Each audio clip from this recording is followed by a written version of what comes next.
Already we have completed transportation in human being and transportation in other animals also. Here we will start transportation in plants.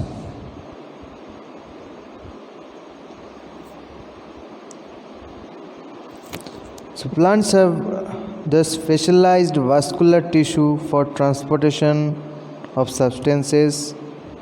Vascular tissue means xylem and phloem.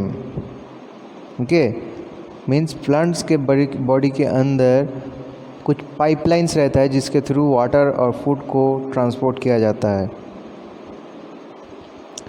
So we'll look at xylem and we'll look at phloem, how they help in transportation. Xylem is responsible for transportation of water and minerals. It is composed of trachea, xylem vessels, xylem parenchyma and xylem fiber. यानी कि xylem का काम होता है water को transport करना soil से लेके लीफ तक.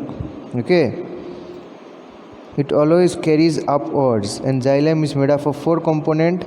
Now out of these 4 components, 3 are dead: trachea, xylem vessel and xylem fiber.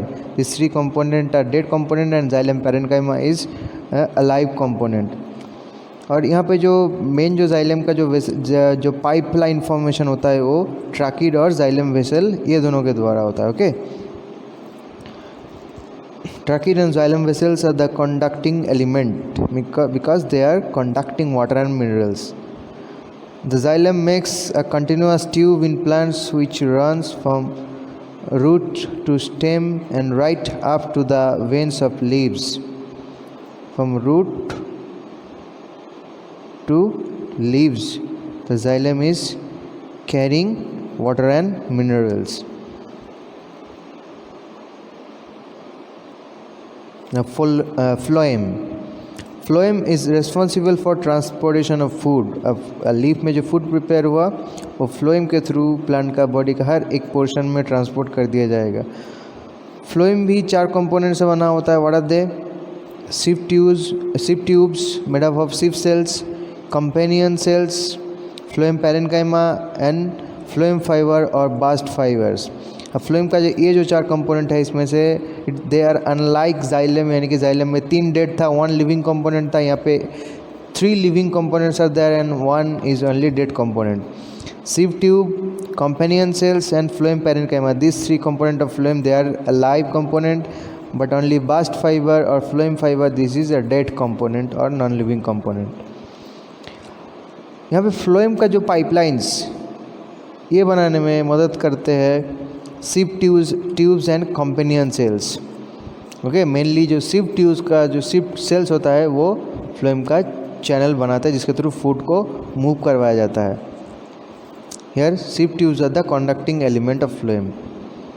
Okay, अब here in this diagram what we can see, xylem is carrying water from down to up, but phloem is carrying food material from down to up as well as up to down, यानी कि phloem is bidirectional whereas xylem is unidirectional. xylem हमेशा नीचे से लेकर ऊपर तक ही water को carry कर सकता है.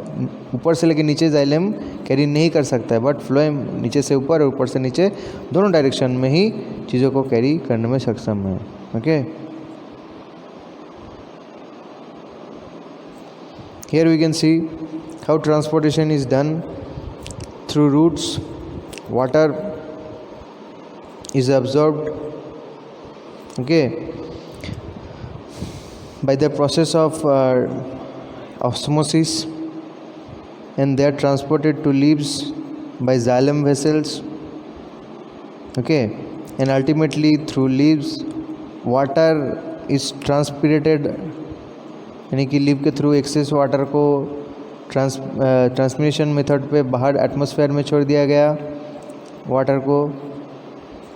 तो जैसे ही लीफ वाटर को ट्रांसमिशन प्रोसेस में बाहर छोड़ दिया, क्या होता है यहाँ पे एक पुल, एक खिंचाव, एक फोर्स क्रिएट होता है, यानी कि यहाँ पे वाटर रिक्वायरमेंट होता है जिस वाटर रिक्वायरमेंट को भेजा जाता है रूट तक. फिर रूट और ज़्यादा और वाटर मॉलिक्यूल्स को ऑस्मोसिस प्रोसेस में एब्जॉर्ब करने लगते हैं। इस तरह से एक साइकिल फॉर्मेशन होता है, एक साइक्लिक फॉर्मेशन होता है।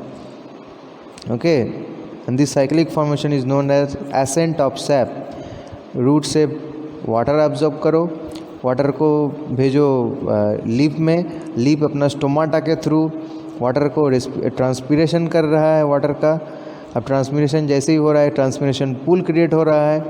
After creating transpiration pool, again the root is getting new demand of water.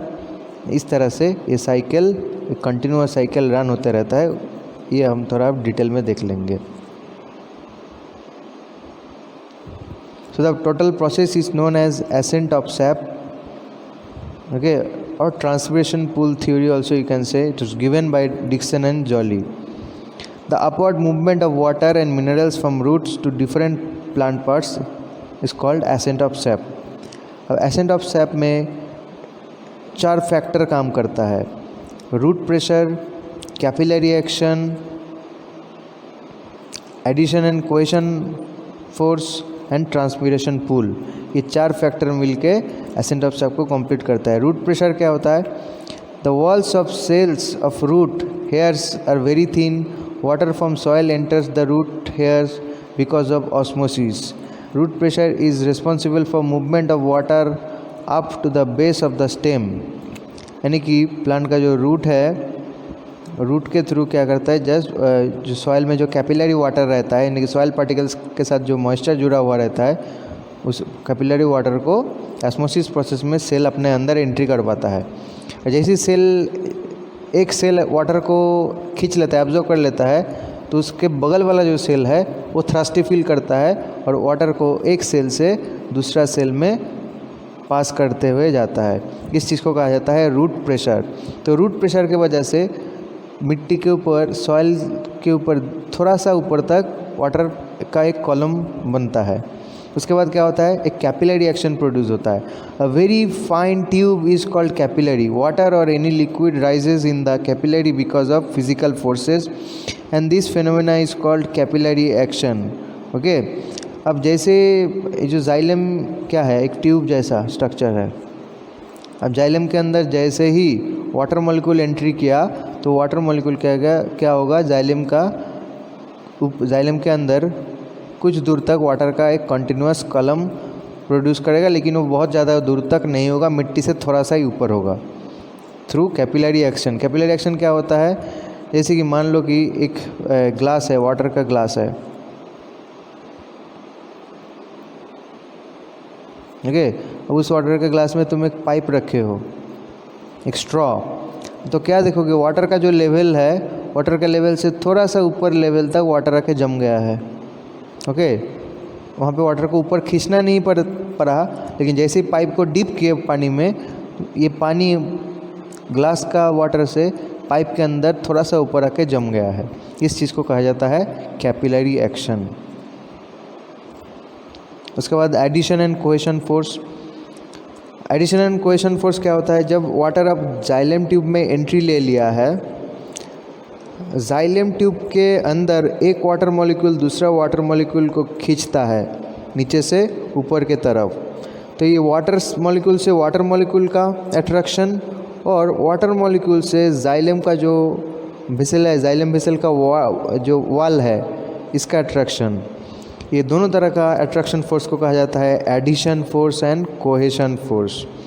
तो इसी तरह से एक वाटर मॉलिक्यूल जाइलम ट्यूब के अंदर दूसरे वाटर मॉलिक्यूल को खींच के ऊपर उठाता है और जाइलम वेसल का जो वाल है वो वाटर मॉलिक्यूल को स्टिक रहने के लिए, मतलब चिपक के रखने के लिए हेल्प करता है।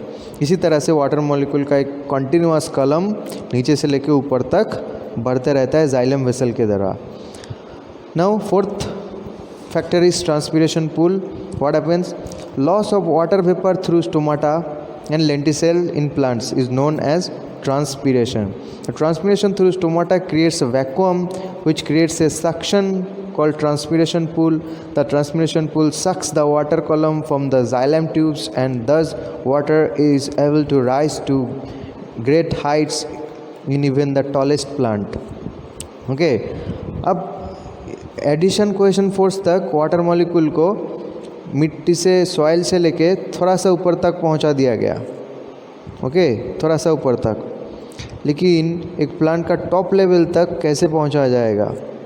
प्लांट के पास तो कोई मोटर नहीं है, पंप नहीं है। हम लोग अपने घर पे वाटर को ऊपर पहुंचाने के लिए मोटर पंप यूज़ करते हैं, लेकिन प्लांट के पास तो प्लांट के रूट में तो मोटर कोई फिट करके नहीं रखा है, तो उसमें कैसे बनेगा? अब वाटर को कैसे यहाँ से यहाँ तक पहुँचाया जाएगा? इसके लिए ट्रांसपिरेशन पूल काम करेगा, यानी कि वो लीफ जैसे स्टोमाटा के थ्रू वाटर वेपर को रिलीज़ करने लगेगा ट्रांसपिरेशन प्रोसेस में।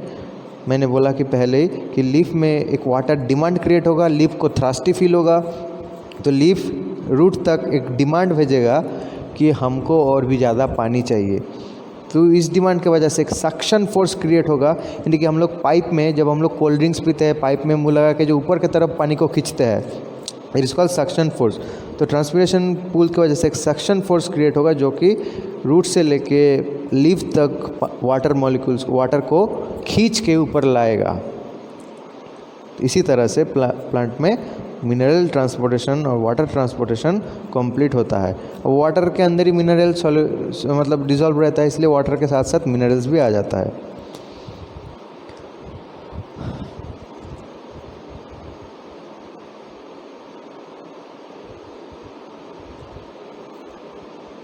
ये डायग्राम के थ्रू हम लोग देख सकते हैं कि कैसे पहले रूट के द्वारा वाटर को ऑब्जर्व किया जा रहा है, उसके बाद जाइलम के अंदर कोहेशन एंड एडिशन फोर्स, यानी कि एक वाटर मॉलिक्यूल दूसरे वाटर मॉलिक्यूल को खींच रहा है, और जाइलम वेसल का जो वॉल है ये वाटर मॉलिक्यूल को खींच रहा है।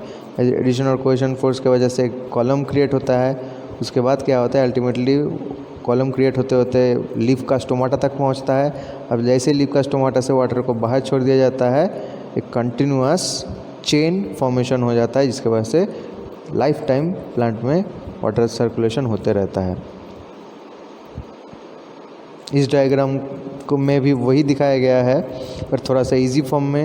ये थोड़ा पॉज करके वीडियो देख लो तो ये समझ में आ जाएगा। अब transportation of food. Transportation of food को कहा जाता है ट्रांसलोकेशन।